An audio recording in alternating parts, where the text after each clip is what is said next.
आज के इस वीडियो में हम बात करने वाले हैं कि अगर हम म्यूचुअल फंड में इन्वेस्टमेंट करने जा रहे हैं तो किन फैक्टर्स को हमें ध्यान में रखना चाहिए।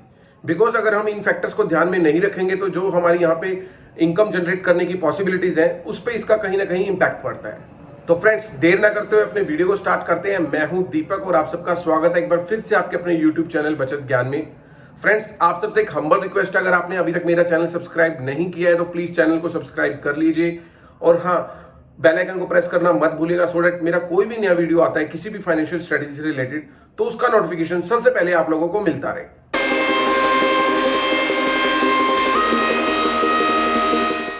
सो फ्रेंड्स, जो सबसे पहला फैक्टर है म्यूचुअल फंड में इन्वेस्टमेंट करने से पहले जिसको हमें ध्यान में रखना चाहिए वो है रिस्क प्रोफाइल। फ्रेंड्स, आप लोगों में से बहुत सारे ऐसे लोग हैं जो जानते होंगे कि रिस्क प्रोफाइल होता क्या है, लेकिन बहुत सारे ऐसे बिगिनर्स हैं जो म्यूचुअल फंड में इन्वेस्टमेंट करने आए हैं, उनको इसके बारे में जानना बहुत जरूरी है। तो फ्रेंड्स, मैं आपको थोड़ा सा इलैबोरेट करके बताऊंगा कि रिस्क प्रोफाइल होता क्या है। रिस्क प्रोफाइल जो एक्चुअल में क्या होता है, ये कई चीजों पे डिपेंड करता है। एक आपकी इनकम क्या है और सेकेंडली आपकी रिस्क बेयर करने का जो पोटेंशियल है वो क्या है। इसको आइए एक एग्जांपल से समझ लेते हैं। सपोज एक पर्सन की जो इनकम है वो 20,000 है और एक पर्सन की जो इनकम है वो 5,000 है। अगर जो 20,000 वाला पर्सन है उसको 1,000 रुपए का लॉस होता है तो उसके ऊपर जो 1,000 के लॉस का जो इम्पैक्ट है वो कुछ और पड़ेगा, और जिस पर्सन जो सेकंड पर्सन है जिसकी इनकम 5,000 है उसका अगर 1,000 रुपए का लॉस होता है तो उसके ऊपर उस लॉस का जो इम्पैक्ट है वो अलग तरीके से पड़ेगा। मतलब कि एक पर्सन पे जो 1,000 का लॉस का जो है कोई ज्यादा फर्क नहीं पड़ रहा है, लेकिन एक पर्सन के ऊपर 1,000 के जो नुकसान का है काफी फर्क पड़ता है। तो यही हमारा जो रिस्क प्रोफाइल है उसको डिसाइड करती है चीज। मतलब कि हमारे में अंदर जो रिस्क को बियर करने की पोटेंशियल है वो क्या है, वही हमारा रिस्क प्रोफाइल हमें क्लैरिफाई करके बताता है।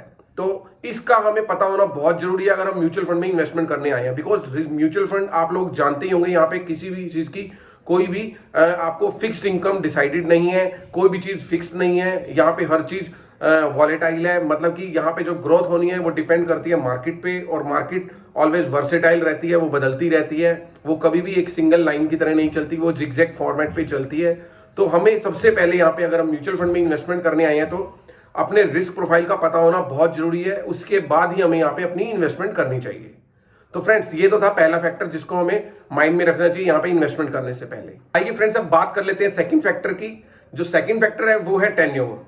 अगर हम म्यूचुअल फंड में इन्वेस्टमेंट करने आए हैं तो हमें इस चीज को जरूर ध्यान में रखना चाहिए और पहले ही इस चीज का डिसीजन ले लेना चाहिए कि जो भी हम यहाँ पे मनी इन्वेस्टमेंट करने के लिए आए हैं उसको हम कितने टाइम पीरियड के लिए इन्वेस्टमेंट के लिए छोड़ सकते हैं या छोड़ेंगे, मतलब कि रहने देंगे उसको इन्वेस्ट।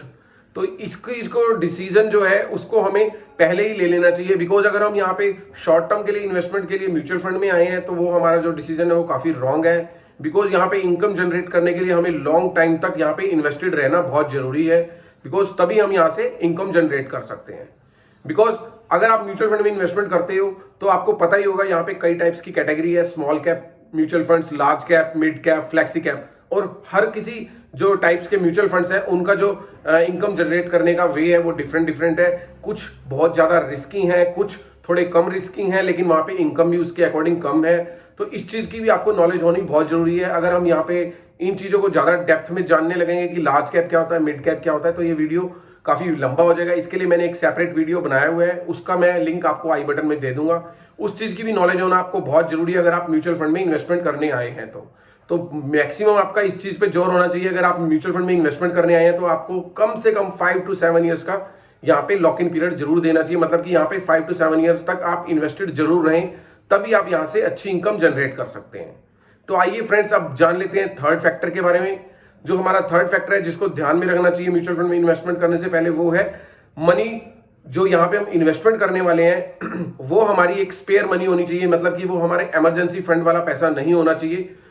अब आप इसको मैं थोड़ा सा डिटेल में आपको समझाता हूं। मतलब अगर आपकी इनकम 20,000 रुपए है और आपके पास इससे जोड़ते जोड़ते आपके पास जो सेविंग्स है वो अगर स्पेयर आपके पास 3-4 लाख रुपए हो चुकी है, मतलब कि आपके पास जो इमरजेंसी फंड है वो डिफरेंट पड़ा हुआ है और जो आप यहाँ पे सेविंग करने जा रहे हैं वो डिफरेंट है, वो अलग होना जरूरी है। बिकॉज अगर आप अपने इमरजेंसी फंड को ही यहाँ पे इन्वेस्टमेंट कर दोगे और आप सोचते हो कि मेरे को कभी भी कोई सडन इसकी जरूरत पड़ेगी पैसे की, मैं यहाँ से निकाल लूंगा, तो वो आपका जो डिसीजन है वो काफी रॉन्ग हो सकता है। बिकॉज यहाँ पे हो सकता है कि जब आपको पैसे निकालने हो तो आपके जो इन्वेस्टेड मनी है उसकी वैल्यू आपकी इन्वेस्टमेंट अमाउंट से ही काफी कम हो। तो फ्रेंड्स यहाँ पे जो आप पैसे जमा करने वाले हैं वो एक स्पेयर होनी चाहिए, वो एक एक्स्ट्रा मनी होनी चाहिए आपके पास रेदर देन आपके इमरजेंसी फंड की। तो फ्रेंड्स इस चीज को भी आपको एनालाइज करना बहुत जरूरी है। तो आइए फ्रेंड्स अब जान लेते हैं फोर्थ फैक्टर के बारे में जिसको कि आपको ध्यान में रखना है। वो है आपको किसी भी जिस भी स्कीम, म्यूचुअल फंड की स्कीम में आप इन्वेस्टमेंट करने जा रहे हैं उसको एनालाइज करना आपका बहुत जरूरी है। एनालाइज करने के वे काफी हो सकते हैं। इसमें सबसे पहले जिस भी आप म्यूचुअल फंड की स्कीम में इन्वेस्टमेंट करने जा रहे हैं उसके आपको एट्रीब्यूट्स को चेक करना बहुत जरूरी है। इसके अंदर ये आता है कि आप कौन सी स्कीम में इन्वेस्टमेंट करने जा रहे हैं। आप स्मॉल कैप में इन्वेस्टमेंट करने जा रहे हैं, मिड कैप में इन्वेस्टमेंट करने जा रहे हैं या लार्ज कैप में इन्वेस्टमेंट करने जा रहे हैं। बाकी इसके अलावा भी काफी कैटेगरीज हैं, मेनली ये 3 कैटेगरीज होती हैं। अब जो लार्ज कैप कैटेगरी है वहां पे रिस्क कम होता है और वहां पे इनकम जनरेट करने का जो पॉसिबिलिटी है वो भी थोड़ी सी कम होती है। इसके मुकाबले जो मिड कैप है उनमें थोड़ा ज्यादा होता है और जो स्मॉल कैप है उसमें रिस्क भी बहुत ज्यादा होता है और वो बहुत जल्दी आपके जब वो बढ़ते हैं तो बहुत जल्दी इनकम भी जनरेट करते हैं। तो आपको इस चीज को जरूर एनालाइज कर लेना है। उसके बाद जब आप ये चीज एनालाइज कर लेंगे, आपने जिस भी स्कीम को फाइनलाइज किया है उसके पास्ट ट्रैक रिकॉर्ड को चेक करना बहुत जरूरी है। पास्ट ट्रैक रिकॉर्ड का मींस आपने लास्ट 1 ईयर की रिटर्न्स को नहीं देखना, आपने लास्ट उसकी 5 to 10 ईयर्स की रिटर्न्स को जरूर एनालाइज करना है। बिकॉज उससे आपको जस्ट एक आइडिया लग सकता है कि ये जो म्यूचुअल फंड की स्कीम है किस तरीके से वर्क कर रही है। इसके जो परफॉर्मेंस इंडिकेटर्स हैं, हर किसी स्कीम के परफॉर्मेंस इंडिकेटर्स होते हैं अल्फा बीटा, उनको जरूर चेक करना है कि एक जो ये स्कीम है रिटर्न जनरेट करने के लिए कितना रिस्क ले रही है। इस चीज को आपने जरूर चेक करना है कि उस फंड की स्टैंडर्ड डेविएशन क्या है।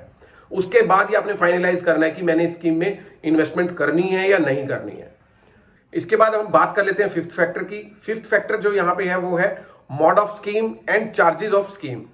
मोड ऑफ स्कीम को पहले हम समझ लेते हैं कि मोड ऑफ स्कीम का मींस ये है कि आपने जब म्यूचुअल फंड में इन्वेस्टमेंट करने जा रहे हैं तो आपने इस चीज को ध्यान में रखना है कि आपने डायरेक्ट मोड में ही किसी भी म्यूचुअल फंड की स्कीम में इन्वेस्टमेंट करनी है, बजाय कि आप उसको रेगुलर मोड में वहां पे इन्वेस्टमेंट ना करें। बिकॉज रेगुलर मोड में अगर आप इन्वेस्टमेंट करेंगे मतलब कि किसी बैंक के थ्रू या फिर किसी और वे से, तो आपका क्या होगा, वहां पे आपके जो चार्जेस होंगे वो ज्यादा होंगे और आपकी जो इनकम जनरेट करने की पॉसिबिलिटी है वो भी कम हो जाएगी। अगर आप डायरेक्ट मोड में किसी स्कीम को परचेज करोगे तो आपकी जो इन्वेस्टमेंट है वो डायरेक्ट स्कीम से ही होगी और बीच में कोई मीडिएटर नहीं होगा, तो आपकी जो रिस्क जनरेट करने की पॉसिबिलिटीज है वो भी बढ़ जाएंगी।